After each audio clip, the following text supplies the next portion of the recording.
우리나라의 좋은 소식들만 전해드리는 한국호랑이 TV. 구독과 알림 설정 진심으로 감사드립니다.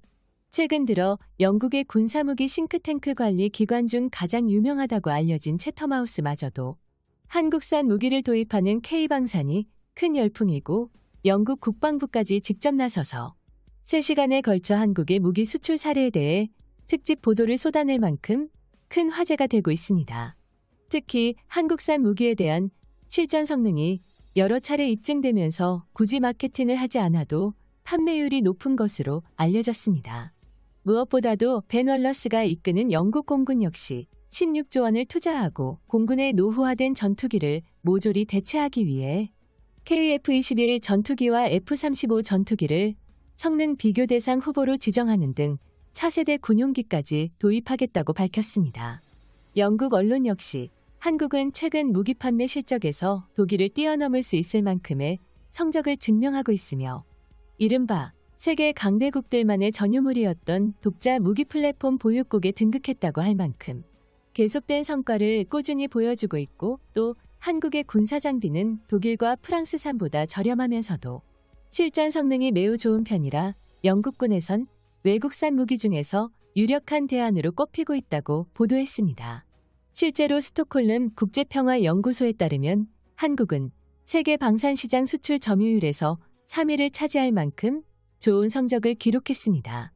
22년도에는 영국의 대량 무기 계약이 이어지면서 전체 계약 금액이 최대 30조 원에 육박할 것으로 업계는 보도하고 있어 이 사실 하나만으로 한국이 전 세계 사상 최초로 최대 방산 수출액을 뛰어넘을 것을 예상하고 있습니다.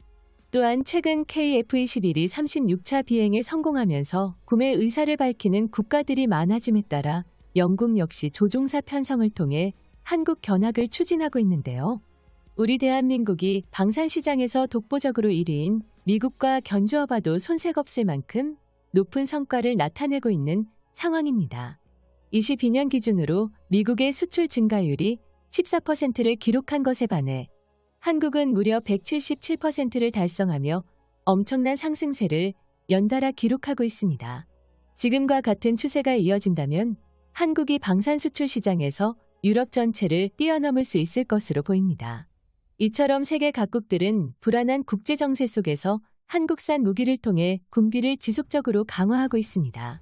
영국 총리는 평화냐 전쟁이냐라는 질문은 잘못되었으며 오직 싸우느냐, 항복하느냐가 있을 뿐이고, 만약 우리가 계속적의 요구를 수용해 물러서다 보면 결국엔 마지막 요구인 최후 통첩에 직면할 수밖에 없다고 했는데요. 현재 전 세계는 평화는 지키는 것이 아닌 만들어내는 것이라며 평화의 목소리를 키우고 있는 상황입니다. 물론 아시아에서도 싸늘한 국제관계를 형성하고 있는 중국과 일본의 군비 경쟁이 심화되고 있습니다. 그러한 가운데 한국 공군의 KF-21 5호기가 한반도 하늘에서 전격적으로 등장한 모습은 한반도를 향한 적국들을 긴장시키기 충분했는데요. 동북아 스텔스기 경쟁에서 중국과 일본은 선두하는 것처럼 보였지만 어느새 모두 한국에게 초월당하고 아무런 성과도 내놓지 못한 채 수년째 지지부진하고 있는 게 현실입니다.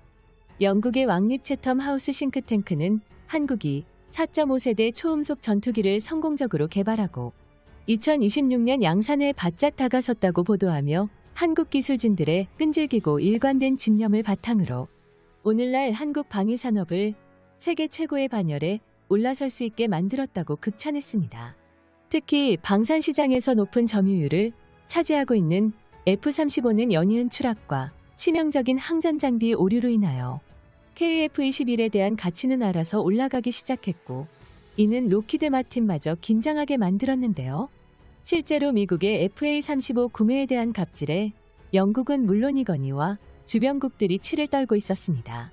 수천억에 달하는 전투기를 판매하면서 자신들의 승인이 없다면 판매조차 하지 않았고, 사후 서비스도 형편없는 것으로 알려졌는데요. 그럼에도 불구하고 큰 인기를 누렸던 이유는 대체할 만한 전투기가 없었기 때문이었습니다. 하지만 KF-21의 등장은 사실상 압도적인 로키드 마틴의 F-35 전투기가 가진 장점을 완전히 깨부수기에 충분했습니다.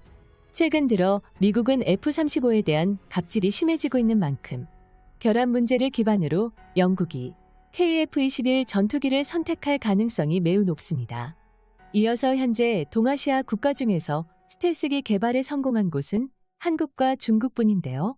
중국의 스텔스기 J-20은 미국 스텔스기의 설계를 베껴서 만들었다는 게 공공연한 사실인 만큼 자체적으로 스텔스기 개발에 성공한 나라는 사실상 한국뿐이라고 볼 수 있습니다. 중국과 일본이 미적거리는 사이에 한국의 KF-21 전투기는 개발 완료를 코앞에 두고 있습니다. 카이는 KF-21의 성공적인 생산을 위해 각 과정의 수많은 첨단 기술들을 개발하여 적용하고 있습니다. 카이는 복합재 자동 적층 장비 AFP를 개발해 복합재 생산 공정에서 가장 많은 시간을 요구하는 레이업 작업을 자동화하여 공정 시간을 20분의 1로 단축하고 작업 효율도 10배 이상 높이는 데 성공했었습니다. AFP 기술은 KF-21의 개발에 협력한 록히드 마틴에서 이미 도입한 기술이었지만 미국에서 기술 이전을 금지하며 카이에서 자체적으로 공정 개발에 들어가 KF-21의 맞춤형으로 AFP 기술을 개발했었는데요. 무엇보다도 생산 과정에서 높은 정확도로 빠르게 요구하는 물량을 공급할 수 있는지가 전체적인 완성도를 좌우하는 요소입니다.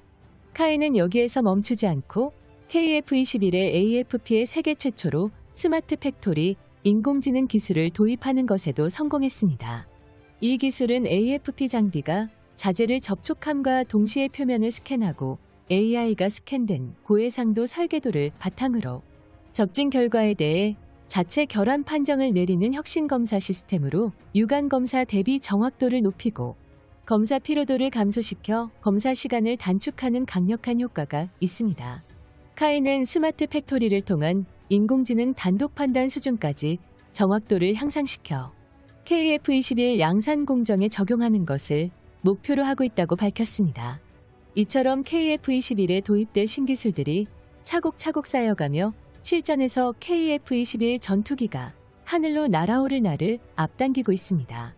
자연스럽게 F-35를 대체할 전투기로 주변 국가들에서는 KF-21 전투기를 선택하게 될 것이며 이는 한국이 방산시장에서 미국과 경쟁 후 중국을 완전히 뛰어넘을 수 있는 밑거름이 되기 충분했습니다. 이에 대해 영국 언론 역시 방송 중 한국의 무기 수출 사례에 대해 전문가들의 견해를 인용해 극찬을 쏟아냈는데요. 사실 미국이 처음으로 스텔스 전투기를 세상에 공개했을 때는 그 개념조차 이해하기 어려웠습니다. 지금도 과거에 비해서는 널리 퍼졌지만 정말 스텔스기라고 할 수 있을 만한 전투기를 만든 국가는 손에 꼽을 만큼 적습니다.